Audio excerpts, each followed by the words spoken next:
Hello friends, welcome to technical series of interview question and answers. Today's topic is CSR, that is corporate social responsibility. So in this video, I'll walk you all through with the applicability of CSR provisions, then the committee constitution requirement, its duties, board's responsibility, amount of CSR expenditure. In case the amount is unspent, then what are the provisions and timelines, website disclosure part, then penalty part and the form filing requirement. So be in the video until the end. So guys, if you have find my video helpful, then please like and share the video and subscribe to my YouTube channel. It will help me to boost my confidence and motivate me to make more videos. So let's start. So what is the meaning of CSR, or says corporate social responsibility? So in simple words, if I want to explain, so the company generates its income and earns profit from the society. So there is expectation of society that the company spends some amount of its profit towards the well-being of the society. This amount is known as CSR amount, or say CSR expenditure. So this was about the meaning. Now the applicability part. So it is applicable to every company which is having net worth of more than 500 crore or more, or turnover 1000 crore or more, or net profit of 5 crore or more during the immediately preceding financial year. Then such company is required to constitute the CSR committee. If any one of the eligibility criteria is fulfilled, then then such companies has to comply with the provision of CSR, section 135 of the Companies Act. Okay. So committee constitution part, their CSR committee should constitute with 3 or more directors, out of which at least one should be independent director. If the company does not require to have independent director on its board, then the committee should be constituted with 2 or more directors. Now there is one exception on this committee constitution part. If the CSR expenditure amount is less than or equal to 50 lakhs rupees, then it is not mandatory to constitute CSR committee. Okay. Now here it is applicable to every company. There is one exception, IFSC public company and IFSC private company. Then these provisions will not be applicable to such companies. Other than this, it is applicable to every company. Now talking about what are the duties of the CSR committee. First, to formulate CSR policy and to recommend to the board of directors. Second, to recommend the CSR expenditure amount and on which activities it should be spent to the board of directors. Third, to monitor and make changes in the CSR policy from time to time. Okay, so this was about the duty part of the CSR committee. Now talking about the board's responsibility. So it is the board of directors approves the policy and expenditure part and activities based on the recommendation of the CSR committee, and it is the duty of board of directors to ensure that the CSR expenditure is spent. So board of directors are responsible for CSR expenditure. Now what is the CSR expenditure amount? CSR expenditure is 2% of average net profit of immediately preceding 3 financial years. So it is calculated by making average of net profit of 3 preceding financial years. So let me give you one example.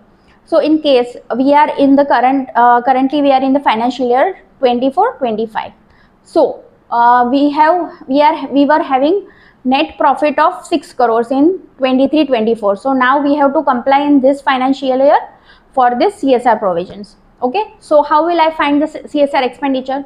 For example, we were having profit of during 3 preceding financial years. We were having profit of in 1 year, say profit of 5 lakhs rupees.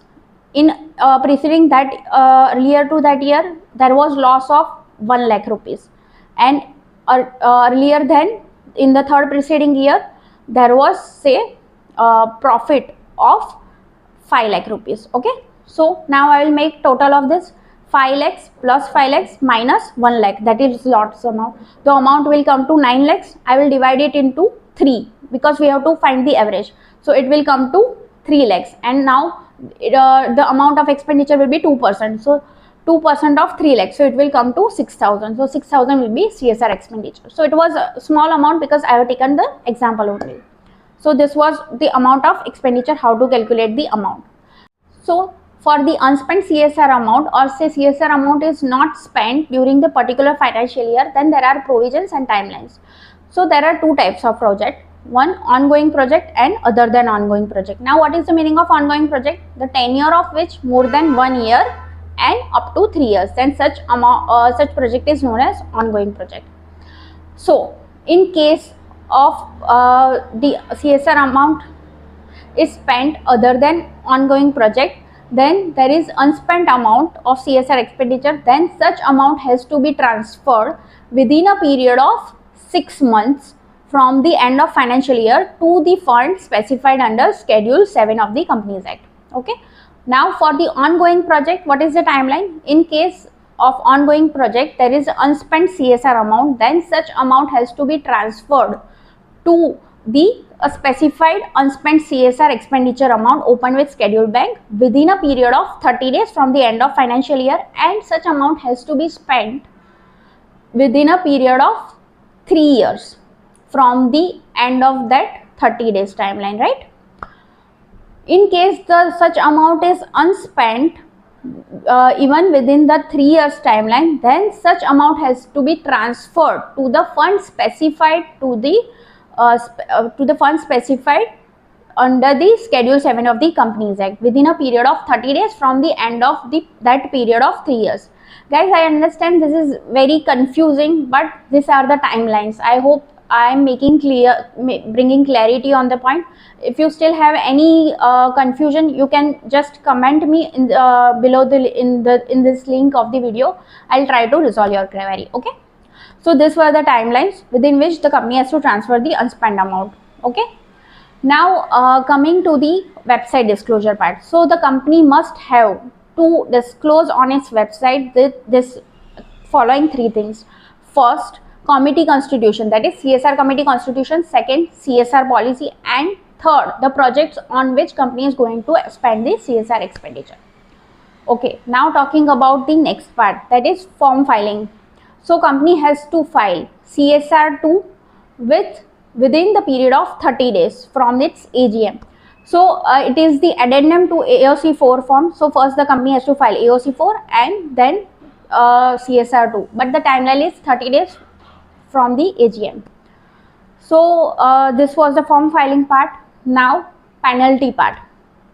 In case the company is unable to transfer the unspent amount to the fund, or say unspent CSR expenditure account or to fund specified under Schedule 7, as I have mentioned earlier in the video within the timelines, then the company will be penalized with, then now what is the amount of penalty?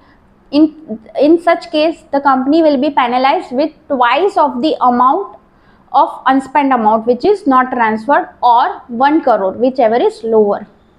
Okay, so let me give you one example. If the amount of unspent was 10 lakhs, okay, company has failed to transfer that amount within the timelines to the particular account, then it will be twice, that is 20 lakhs or 1 crore, whichever is lower. So the company has to pay penalty of 20 lakhs for that. And every company, every officer in default has to pay 1/10 of such unspent amount, or 2 lakhs, whichever is lower. Okay, so 10 lakhs, 1/10 comes to 1 lakh or 2 lakhs, whichever is lower. So every officer in default will be penalized with 1 lakh rupees of penalty. I hope you have found this video helpful. One more thing I wanted to highlight: once the company complies or falls under the provisions of CSR, then in case the company is not fulfilling the eligibility, any condition of the eligibility criteria for the 3 consecutive years, then that company is not required to comply with the provisions of the CSR. Okay, so I hope you have found this video helpful. Please be connected for more.